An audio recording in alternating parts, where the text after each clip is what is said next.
All right, so I begged and pleaded with the seller to please pack this well because it's fragile. And, oh shit, I almost stabbed myself. I asked her nicely to pack it extra specially. Oh, I'm opening it from the wrong end like an idiot. Extra specially well. And I offered to even pay more money for packing materials, but she declined and she said, don't worry. So we will actually see this in real time if I have anything to worry about. And wow, she used some supersonic tape over here. Oh, okay. So we got a card, a greeting card. And let's see what we got. First, I'm going to read it. So I don't want to have, okay, it says, DK, well, let's hope this arrives safely. We so appreciate your trust and business. Be well and blessed. Well, that's really, really nice. Very, very sweet. Okay, all right. So let's just make sure I'm blessed. If I'm, blessed, this won't arrive broken. All right, let's get this out without damage. And apparently she double boxed it, so she was very, very conscientious.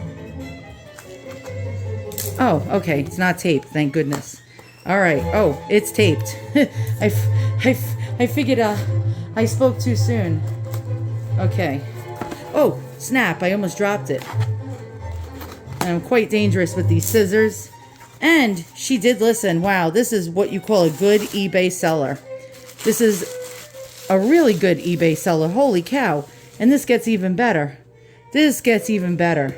This is the best packing job I've ever seen on eBay. I kid you not. Let's just hope UPS didn't defy gravity and smash it to pieces. They are known as United Package Smashers after all. And let's see what we got here. Oh boy. I hate having to cut through things. And I'll be back. My husband watches my videos and he says, will you get to the point already? Your videos are boring as hell. And then I thought about it tonight and I felt really lousy about myself. And so this is opaline glass. Probably French, if I can get it open. In the picture, it was blue. Oh no. Oh no. This is the stupidest thing you can do as a seller. Now I'm going to rant. Okay, this person was very kind to me and very nice, but this is the dumbest thing you can do to an antique, is to put tape on it. So now it might leave adhesive all over the damn bottle. Oh my God. Well, this is that type of painter's tape that generally doesn't stick. Let's hope this was not damaged from that. This happened to me once before. A seller taped an antique, and it turned out that it destroyed the antique and really damaged it beyond recognition. All right, I'll be back. I'm going to clear this up and we're going to look at this. So there was adhesive really stuck to the bottle, and I had quite a bit of trouble getting it off, but I did fix it. So thankfully, this worked out. Okay, I didn't mean to call somebody stupid, but it just really pissed me off. But look how gorgeous this is. So this is opaline glass, and what I like about it, not only is it blue, by the way, we have a chatelaine or a finger ring. This would attach to a lady's belt, slung from her waist or from a hook. And this is actually quite a big bottle. You don't generally see them this big. Now, if you look closely, this glass actually graduates in color, almost from a white all the way up to a blue. And if you look at the bottom, it's beautifully, beautifully hand-blown. And it's mostly white and milky on the bottom.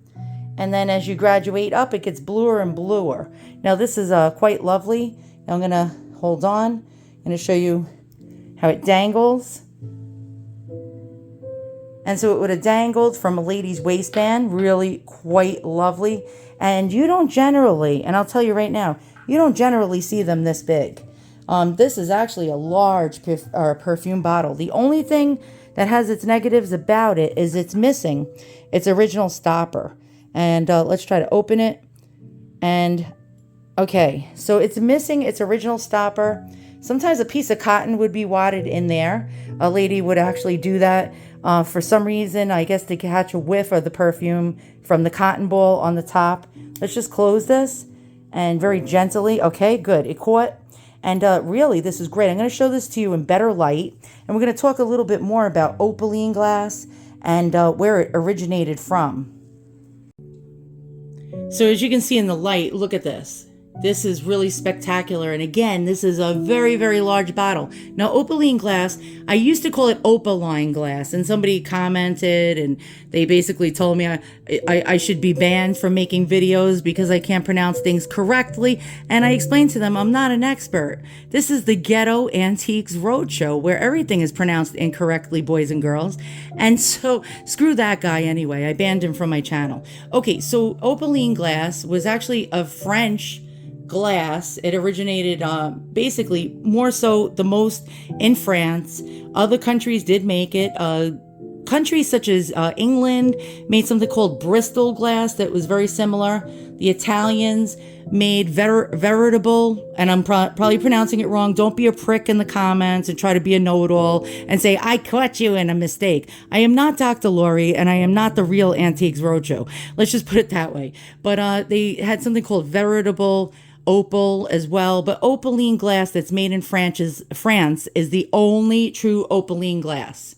And so if it's not made in France or was made in France, it is not real opaline glass. Now this was made somewhere around, I'm going to guess, between the 1860s to about the 1890s. And generally these were purchased at like the Grand Tour of Europe. Like people would visit France and go to the Palais Royal, probably pronouncing that wrong. Again, don't be a prick in the comments. I really don't care if I pronounce shit right or wrong. But they would bring this back. They would go shop on the promenade, the really expensive stores, and bring back something from their tour of Europe. And this is just really spectacular. For 75 doll hairs, I think I got really lucky that the seller was willing to sell this to me. I'll show you a couple of other examples and the prices they sell for, and then the video is over. And like my husband said, you never get to the point and your videos are boring as fuck, and I apologize for that. So opaline came in all different colors. There are colors that are much rarer than others. Blue is the most common. The rarest is like a lemon yellow and pink. White is actually not as found as often, but blue is the most common. Green is also, like these type of greens are really quite lovely. And you can see some of these opaline bottles are really, really fancy. They came with this almost this doré or this brass work or gold work or filigree. Some of them have hand-painted enamel work. Some of them sell for $625, $1,280. A more plainer bottle, $895 with just like a crown top. Here's one with a bulbous type of stopper, 230 doll hairs. A plain white one, $171.70, hanging on a chatelaine. You can see the different designs that we have here with opaline. And some of them were just plain white, like we see here. And some of them were quite decorated. As you can see, the vast amount to choose from on the internet. But the problem is, opaline glass perfume bottles or scent bottles are quite expensive. So the fact that I got that for 75 doll hairs was an actual miracle. Not that it happens every single day. Here's one in green over here, one in blue, and this beautiful pink is really rare. Great colors. Some of them even had pictures of the Grand Tour of Paris in the top part of the hinged lid. Really quite cool. Some even had jewels. Some faux or fake jewels, and some even real jewels. Some of them really went over the top with the designs, as you can see here. And again, they are not cheap. Wow, this is actually really cool. This one glows in the dark. It's uranium glass. The opaline actually sometimes glows in the dark with a black light and has some presence of uranium in it. So there you go, boys and girls. That was a great buy. We did pretty darn good. Some people will list them for cheap just to actually flip them quickly. And some people will hold on and put a high price and wait 2 or 3 years to actually sell their item.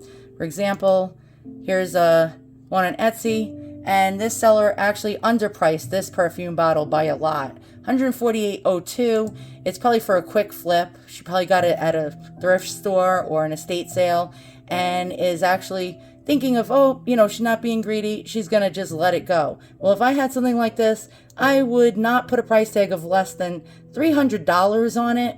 And I would actually wait 2 or 3 years to sell it, not to give it away for free.